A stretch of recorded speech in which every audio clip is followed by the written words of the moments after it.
የመጨፈር የመጠጣት ብቻ እንደፈለጋችሁ የመሆን ሙሉ መብት አላችሁ።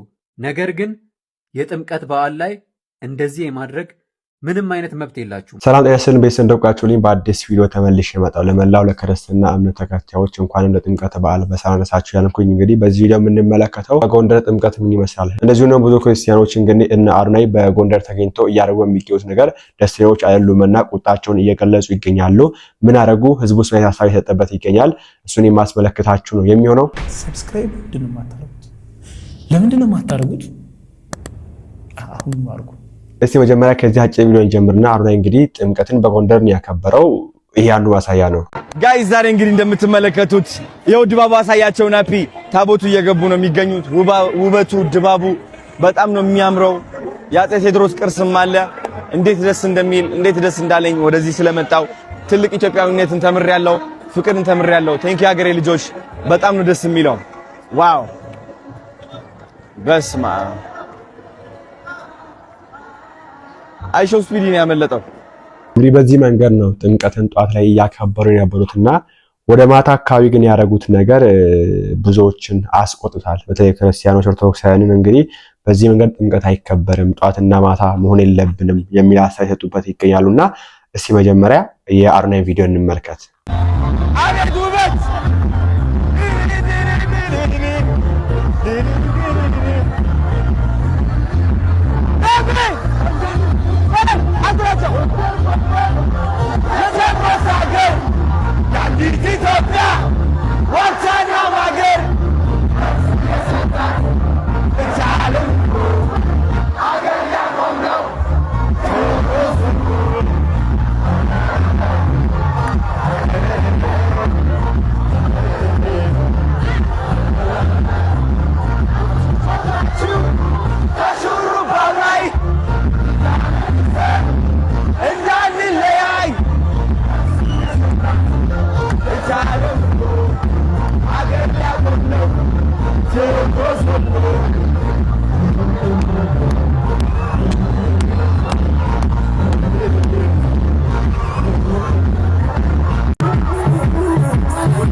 በዚህ መንገድ እንግዲህ አዶናይና ጓደኞቹ ያው እንደሚታወቀው ይሄ ዘመን የቲክታከሮች ሆነና ወይ ሶሻል ሚዲያ ኢንፍሉዌንሰሮች ሆነ እንጂ በየጊዜው በየአመቱ እንግዲህ በተለይ አርቲስቶች የተገኙ እንግዲህ ህዝቡን ያስቆጡ ነበር። ብዙ የክርስቲያኖች እንዳይደረግም እያሉ ይቆጡ ነበርና ብዙ ጊዜም እንግዲህ ይቅርታ ያለው ቪዲዮ ይሰሩ ነበር አርቲስቶች ነበሩ።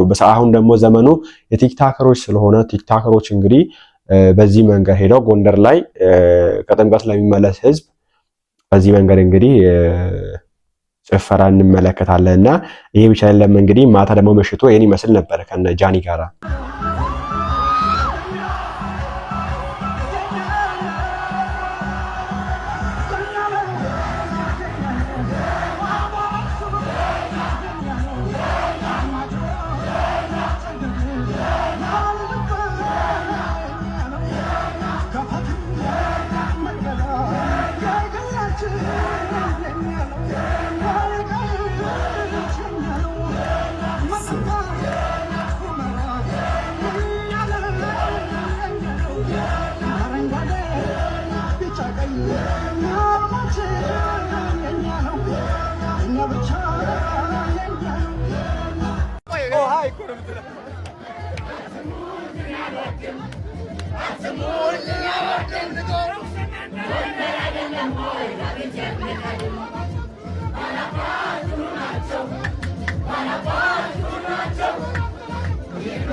ዘፈኑ ዘግቶ አሁን ነገር አይገባም።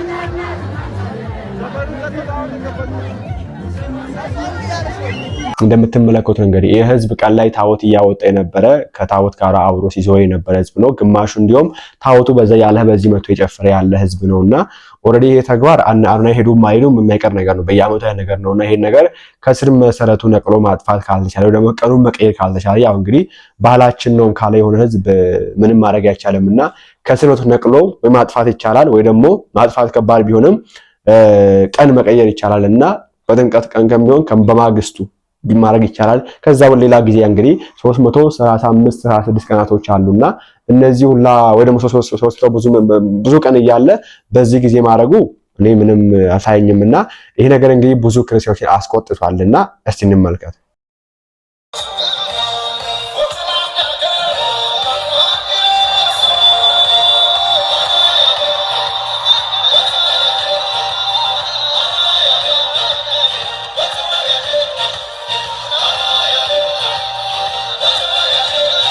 በቃ አመት ከአመት ይህንን ነገር የሚያስቆመው ሰው ጠፍቶ ጭራሽ እየባሰበት መጣ አይደለ? ድሮ አርቲስቶቹ ነበሩ፣ አሁን ደግሞ ዘመኑ የቲክቶከሮች ነው። እነሱ ተረክበው ጭራሽ ወደ ባሰ ደረጃ እያደረሱት ይገኛሉ።